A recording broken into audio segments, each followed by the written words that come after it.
Hello friends, welcome to my channel. আজকে আমি মাছের ঝোল রান্নার রেসিপি নিয়ে এসেছি। মাছের ঝোল তো অনেকভাবেই খেয়েছেন, তবে এইভাবে একবার মাছের ঝোল রান্না করে খেয়ে দেখবেন, একবার নয় বারবার খাবেন। তাহলে চলুন দেখে নিই কীভাবে রান্না করব। মাছের ঝোল রান্না করার জন্য এইখানে আমি 6 টুকরো কাতলা মাছের পেটি নিয়েছি। পেটি মাছ দিয়ে করলেই বেশি ভালো হয়। এরপর এর মধ্যে দিয়ে দিচ্ছি পরিমাণ মতো লবণ, হলুদের গুঁড়া, 1 চা চামচ কাঁচা সর্ষের তেল। মাছ যদি ফ্রিজে থাকে তাহলে 1 চা চামচ কাঁচা সর্ষের তেল দিয়ে মাখিয়ে নেবেন, তাহলে মাছ ভাজার সময় নিচে লেগে থাকার সম্ভাবনা থাকবে না। এরপর একটা মশলা তৈরি করে নিতে হবে। তার জন্য মিক্সচার জারের মধ্যে দিয়ে দিলাম 1 চা চামচ সাদা সর্ষে, 1 চা চামচ আস্ত জিরা, 4টা শুকনো লঙ্কা, দিয়ে দেবো 1/2 চা চামচের থেকে কম লবণ। লবণটা দিলে শুকনো অবস্থায় গুঁড়ো করতে সুবিধে হয়, আর সর্ষের তেতো ভাবটা কিন্তু অনেকটা কমে যায়।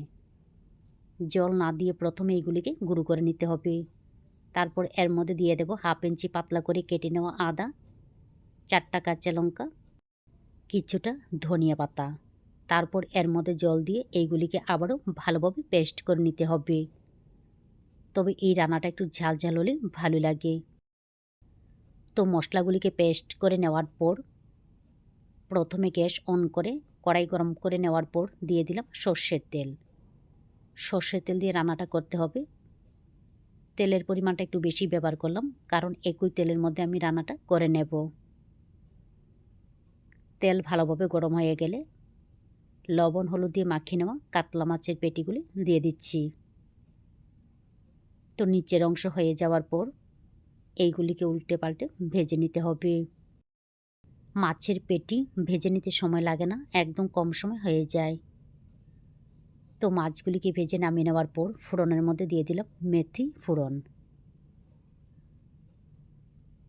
তো ফোড়নগুলিকে কয়েক সেকেন্ড ভেজে নেওয়ার পর ফোড়নের কালারটা যখন চেঞ্জ হয়ে যাবে, এবারে এর মধ্যে দিয়ে দেব পেস্ট করে নেওয়া মশলা। দিয়ে দেব 1/2 চা চামচের মতো হলুদের গুঁড়া। তবে আস্ত শুকনো লঙ্কা, আস্ত জিরার পরিবর্তে মরিচের গুঁড়া, জিরার গুঁড়াও কিন্তু ব্যবহার করতে পারেন। এই সময়ের মধ্যে কালারটা যদি আরেকটু সুন্দর রাখতে চান তাহলে একটু মরিচের গুঁড়া দিয়ে দিতে পারেন। তো মশলাগুলিকে ভালোভাবে কষিয়ে নেওয়ার পর মশলা থেকে যখন তেল ছাড়তে শুরু করবে, এবারে এর মধ্যে দিয়ে দিচ্ছি 2 কাপের মতো জল।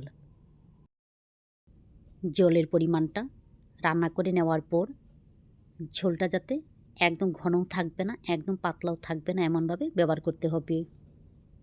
তো এইগুলিকে আবারও 5 থেকে 6 মিনিট ঢাকনা দিয়ে রান্না করে নিতে হবে।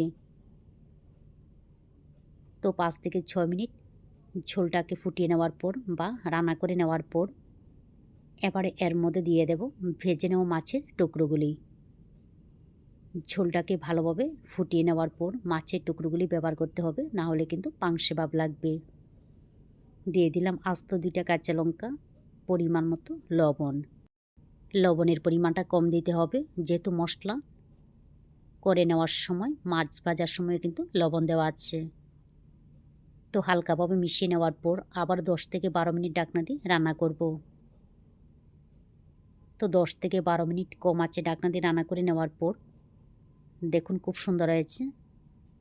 গ্রেভিটা বেশি পাতলাও না, বেশি ঘনও না, এমনভাবে রান্না করলেই বেশি ভালো লাগে। তারপর এর মধ্যে আবারও উপর দিয়ে দেব কিছুটা ধনিয়া পাতা কুচি। লবণটা একটু চেক করে নেবেন, যদি লাগে তাহলে এই সময়ের মধ্যে দিয়ে মিশিয়ে নিতে পারেন। এইগুলিকে হালকাভাবে মিশিয়ে নিলেই আমার রান্না সম্পূর্ণ রেডি। এখন আমি নামিয়ে নেব। এইভাবে মাছের ঝোল রান্না করে খেয়ে দেখবেন ভালো লাগে। ভালো লাগলে অবশ্যই লাইক, শেয়ার এবং সাবস্ক্রাইব করবেন।